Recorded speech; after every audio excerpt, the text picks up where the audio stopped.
Hello dear students, welcome back to my YouTube channel the मन learning. आज हम बात करेंगे इनफर्टिलिटी की, जो कि हमारा रिप्रोडक्टिव हेल्थ का सबसे इंपॉर्टेंट टॉपिक है। बोर्ड एग्जाम्स के लिए इसमें से कोई ना कोई क्वेश्चन तो आता ही आता है। इतनी सारी मेथड्स हैं इनफर्टिलिटी में, असिस्टेड रिप्रोडक्टिव टेक्निक, इसके बारे में हम डिस्कस करेंगे डिटेल में। एज ए ऑलरेडी नो, मैं आपको लाइन टू लाइन एक्सप्लेन कर रही हूँ। If you are new to my channel, please to like, share and to subscribe to my channel and also please hit the bell icon. तब हम बात करते हैं इनफर्टिलिटी क्या होती है। A discussion on reproductive health is incomplete without a mention of infertility. तो reproductive health के बारे में जो डिस्कशन कर रहे हैं वो हमारा डिस्कशन तब तक इनकम्प्लीट जब तक हम उसमें इनफर्टिलिटी को मेंशन नहीं कर रहे हैं। A large number of couples all over the world including India are infertile. पूरी दुनिया में इतने सारे कपल्स हैं जो इनफर्टाइल मतलब फर्टाइल नहीं है, जिनकी बॉडी में फर्टिलाइजेशन नहीं हो सकता, जिनके गैमेट्स फर्टाइल नहीं है, they are not able to fuse.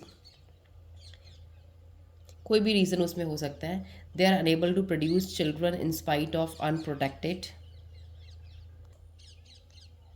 Sexual cohabitation. अगर वो बिना बैरियर मेथड्स के भी सेक्सुअल एक्ट करते हैं तो वो तभी भी उनकी बॉडी में या प्रेगनेंसी नहीं हो सकती है।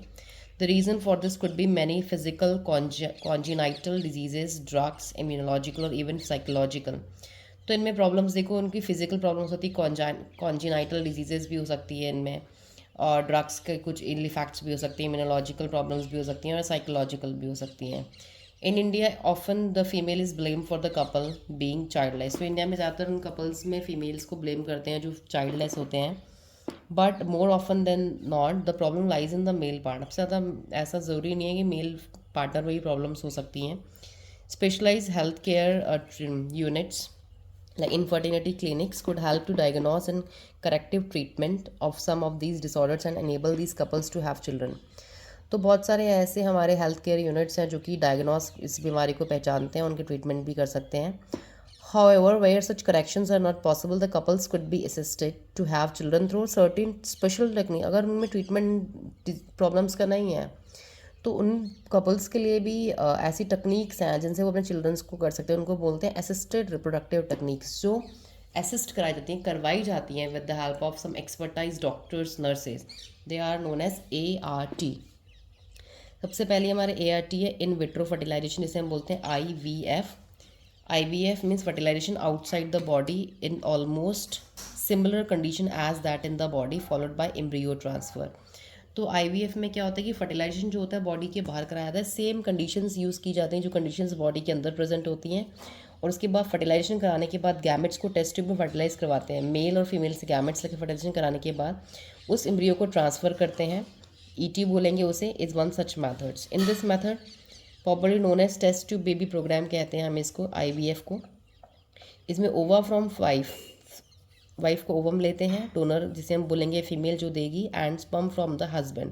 हस्बैंड मेल डोनर होगा जो मेल गैमेट देगा। These are collected in a special equipment in a test tube and are induce to form zygote. वहाँ जाइगॉट बनाई जाती है under simulated conditions in the laboratory, और वैसी कंडीशंस क्रिएट करी जाएंगी जो बॉडी के अंदर प्रेजेंट होती हैं।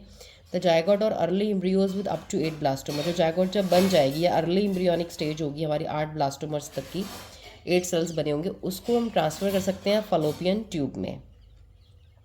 या फिर जाइगॉट इंट्रा फलोपियन ट्रांसफ़र किसे बोलेंगे, ZIFT। जब हम ट्रांसफ़र करेंगे 8 ब्लास्टोमर वाली एम्ब्रियो को, कहाँ पे, फलोपियन ट्यूब में। And embryo with more than 8 blastomere. अगर एम्ब्रियो में 8 से ज़्यादा ब्लास्टोमर सेल्स बन गए हैं, डिवीजन हो गया उसमें 8 से ज़्यादा, तो हम उस एम्ब्रियो को ट्रांसफ़र करेंगे सीधा यूट्रस में। उसको बोलेंगे इंट्रा यूट्राइन ट्रांसफ़र, IUT बोलेंगे। टू कंप्लीट फर्दर डेवलपमेंट के लिए embryos form by in vivo. जो एम्ब्रियोज हम इन विवो बनाते हैं मतलब बॉडी के अंदर ही बनती हैं, fusion of gametes with in the female की बॉडी में जो एम्ब्रियो बनेगी ना नेचुरली अंदर, वो इन विवो होता है। जो बॉडी के बाहर बनता है वो इन विट्रो होता है। It could be use for such transfer to assist those females who cannot conceive. तो हम ऐसे गैमेट्स का फ्यूजन करा के ये उनको उन बॉडीज़ में यूज़ कर सकते हैं जो फीमेल्स की बॉडी में फर्टिलाइजेशन नहीं हो सकता। बट जिन फीमेल्स की बॉडी के अंदर फर्टिलाइजेशन होता है उन गैमेट्स को वहाँ हम फ्यूज़ करवा के उनकी बॉडीज़ में यूज़ कर सकते हैं। Transfer of an ovum collected from donor into Fallopian tube. हम ओवम को कलेक्ट करके डोनर से, ओवम जो ओवम दे रहा है वो डोनर है, उसका ओवम डोनर ले करके फलोपियन ट्यूब में जब ट्रांसफ़र करेंगे अनदर फीमेल में, उसको बोलेंगे gamete intra Fallopian transfer. Gamete मतलब गैमेट ओवम को ट्रांसफ़र करते हैं फलोपियन ट्यूब में। Of another female who can not produce, जो फीमेल प्रोड्यूस नहीं कर पा रही उसकी बॉडी में हमने ट्रांसफ़र कर दिया, but can provide suitable environment for fertilisation and further development is another method attempted. But ये फीमेल क्या कर रही है, ओवम तो प्रोड्यूस कर नहीं पा रही, पर उस ओवम को ये सुटेबल इन्वायरमेंट दे सकती है फर्टिलाइजेशन के लिए, तो उसकी बॉडी में हम किसी और का ओवम डाल सकते हैं। नेक्स्ट मेथड है इंट्रासाइटोप्लाज्मिक स्पर्म इंजेक्शन, ICSI। इसमें देखिए इसके वर्ड में ही आंसर है, इसकी स्टेटमेंट में इंट्रा साइटोप्लाज्म के अंदर स्पर्म इंजेक्ट करना, ICSI।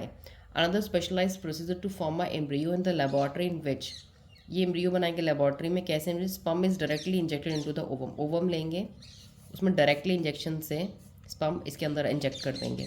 Infertility cases either due to inability of male partner to inseminate the female or due to very low sperm count, ये उन लोगों के ओवम में डायरेक्टली स्पर्म डालेंगे इंजेक्शन से जिनकी बॉडी में या तो स्पर्म इनेबिलिटी प्रॉब्लम है, मेल पार्टनर को स्पर्म फॉर्म नहीं हो पा रहा है अच्छी तरीके से, इंसेमिनेशन नहीं हो पा रहा है, या स्पर्म काउंट बहुत लो है, इजैकुलेट नहीं कर पा रहे, निकाल नहीं पा रहे, तो डायरेक्टली हम यहाँ से लेके अंदर इंजेक्ट कर देंगे।